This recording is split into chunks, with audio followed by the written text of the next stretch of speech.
The argument has been going on forever. Why does God permit evil to exist? And if the divine constitutes everything, where do the hostile forces come from? John Milton, in his Paradise Lost, posited fallen angels who were thrown out of heaven as the cause of evil in the human world. Goethe, in Faust, provided the idea of a wager between God and the devil as bringing about the issues, tests, and pressures that a seeker after knowledge and spiritual understanding must face. The Bible recounts the temptation of the serpent in the Garden of Eden to convince the human residents there to disobey God's instruction and eat from the tree of the knowledge of good and evil. The story of Jesus being tempted in the desert, and the story of the Buddhas being tempted by Mara are several additional examples of conscious opposition being described to those who were leading the spiritual development of their time.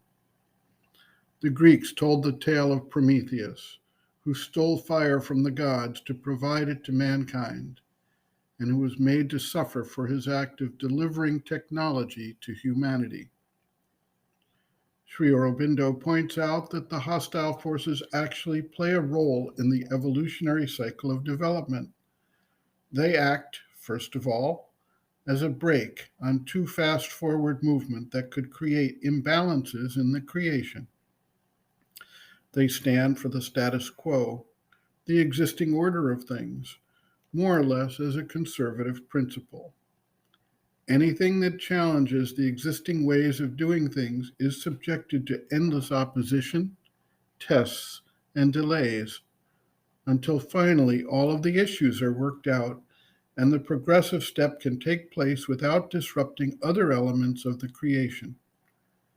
Just as we see in our own human sphere the formation of an ego nexus for action, so the forces that are invested in the status quo also can take a proprietary interest in that status and their role in that status.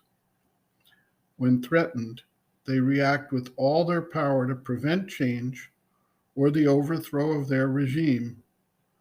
Just as we see in the human world, when a being craves power or feels threatened, he may respond with violence and, through a perverted limitation of understanding and action, may strike out with malevolence.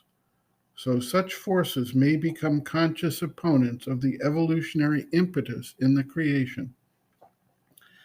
As we have seen in all of the legends, the seeker after knowledge, the leading edge of humanity, eventually becomes better, stronger, more capable under the pressure of these forces and the need to develop a more comprehensive and integral solution to the riddle of life.